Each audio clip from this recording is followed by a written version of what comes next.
We have some budget cards, and trust me, there are quite a lot of interesting things out there that could spike at any time. Make sure you guys smash the grab button, that subscribe button so you guys don't miss out more awesome content. Number 1 on our list here is going to be Artemis, the Magistus Moon Maiden out of Battles of Legend. So this is actually the Spellcaster Link monster. Requires a level 4 lower Spellcaster monster to make it.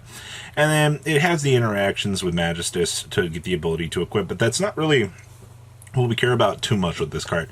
We care about the fact that we have the Invoked Link monster sporting off a 50-cent price tag right now. Now, the thing is, this is a card that doesn't, you don't play multiples of these unless you're going to play it in the deck it was meant for, which was, Magistus as it is. But the big thing was Invoked has gotten so much cheaper throughout the years. This is one of the better reprints that we needed. And depending on what requirements and things that you need for a deck going forward here, this is now affordable. So, big thing. I would, at least for the most part, have one copy of this. If you like playing the penny stonk game, I think this card could very easily hit $1, if not be $1, very, very shortly. Next up is going to be the Kashtira ShangriLa. Now, for those of you that don't know, this is a super out of Darkwing Blast, and it gives you the ability during each of your standby phases to special summon a Kashtira monster from your deck. Hopefully this becomes an ulti at some point. And then you can only use that previous effect once per turn. And each time a card or cards your opponent owns and possesses is banished face down, you can choose an unused monster zone or spawn trap card zone, and it cannot be used while this card is face up on the field. And if this card on the field be destroyed by battle card effect, you detach material from this card instead. So this is like the heart and soul of the Kashtira deck. Considering everything that's going forward here, and explosive viability, what will probably happen here, people start to want to look at this deck and give this deck a chance to, get off the ground. Well, guess what? You're going to need this card. So, potential dollar card? I think so. I think you will probably see this card at some point in its life, if it doesn't get an ultimate reprint, hit the dollar ceiling for sure. I expect it. Next up is going to be Kawaki Marrow Supplier. Now, with that Emancipator falling to the wayside, and this card finally getting a key reprint, it kind of left a lot to be desired. So, if you face a rock monster control, send it to the graveyard, except during damage step, special summon this card from your hand. If this card is special summon, you can add from your deck to your hand 1 Iron Core Kawaki Marrow, or a card that specifically lists Iron Core of Kawaki Marrow in its text, except for Supplier. So basically, what do we got here? You link summon, you synchro summon, however a rock monster goes to the graveyard, you get to combo extend this on out of your hand, and then you basically get the ability to go search for, another copy of something that mentions the core. So you can search for Kawaki Marrow Guardian for a normal summon. This was like one of the best cards going, into Emancipator season. So to see that these are now affordable, I'd make sure that I had a couple of these in case something with rocks gets the chance to return back to the metagame.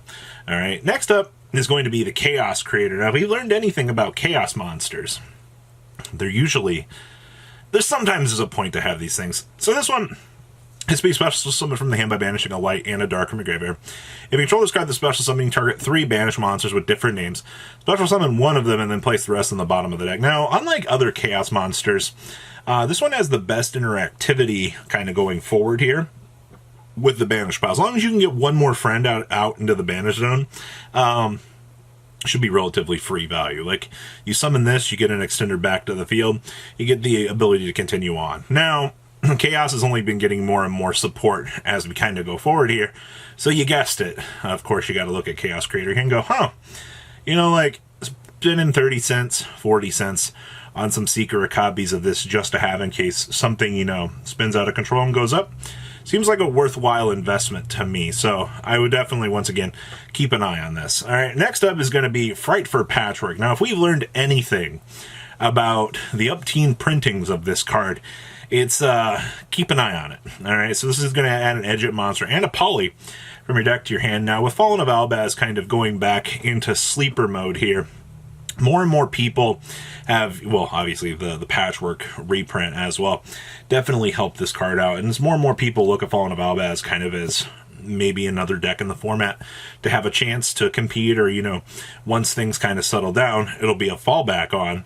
And considering, rarities and things like that, you never really know where value will come. So I'm just looking at this card, 50 cents right now. I was like, this definitely seems like something, you know, a couple of years down the line that will surpass into that dollar mark if, you know, something better comes along that cares more about interacting with polymerization or, you know, the edge engine as a whole. All right, so that's pretty crucial.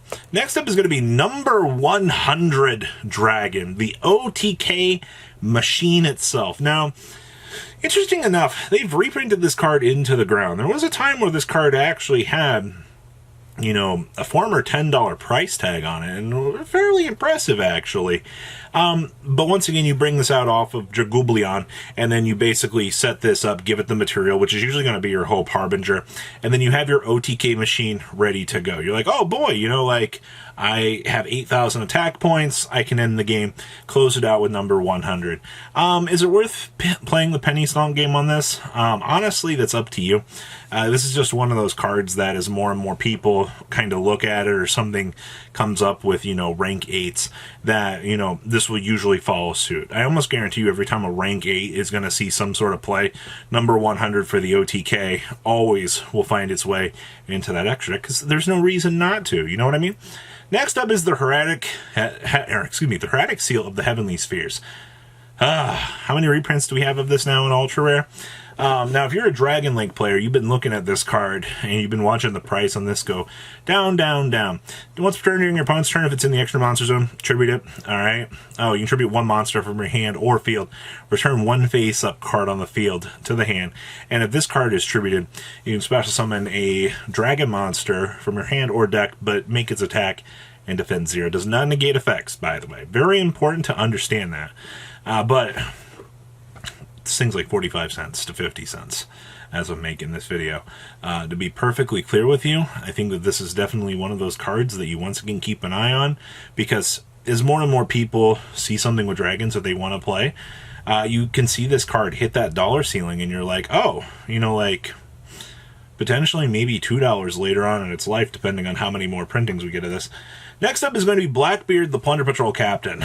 These are 20 cents at the moment. Now, the next time Plunder Patrol stuff will be getting an update here will be in Photon Hypernova in January, early February, which means that Plunder Patrol is getting cheaper and cheaper. Honestly, the whole Plunder Patrol aspect of just a massive budget has been very nice. All right, like, to be fair, Plunder Patrol getting rarity upgrades and needing some much more needed reprints has been very, very nice. And considering the fact that this is like literally one of the most important cards to the strategy, yeah, it looks absolutely gorgeous in Secret Rare. Like, Konami outdid themselves with this upgrade. But if you're looking through this set and you're like, huh, you know, is this something worth playing? Yeah, I think that this one's going to be one of the strongest penny stonks in this video, only as we kind of go forward here to see, you know, hey, maybe there is something to this, and I do think that there is.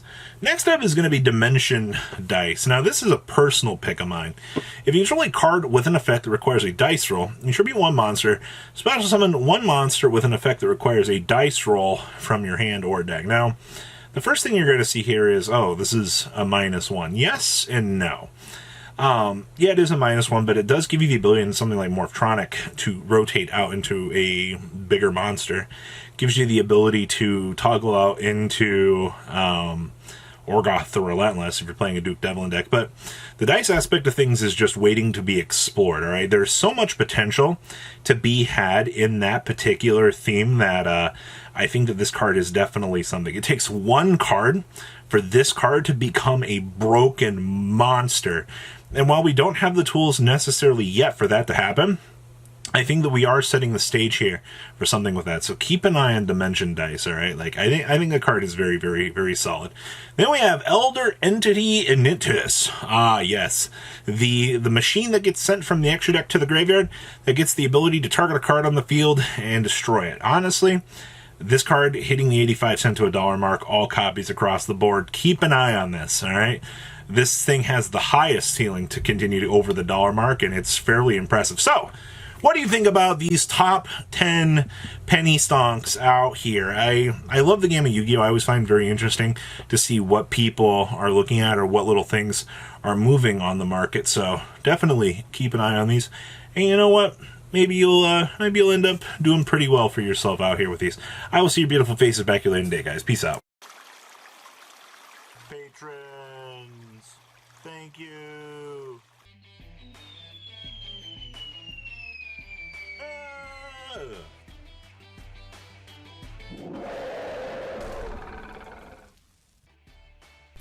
Thank you so much for watching. Check out these other videos.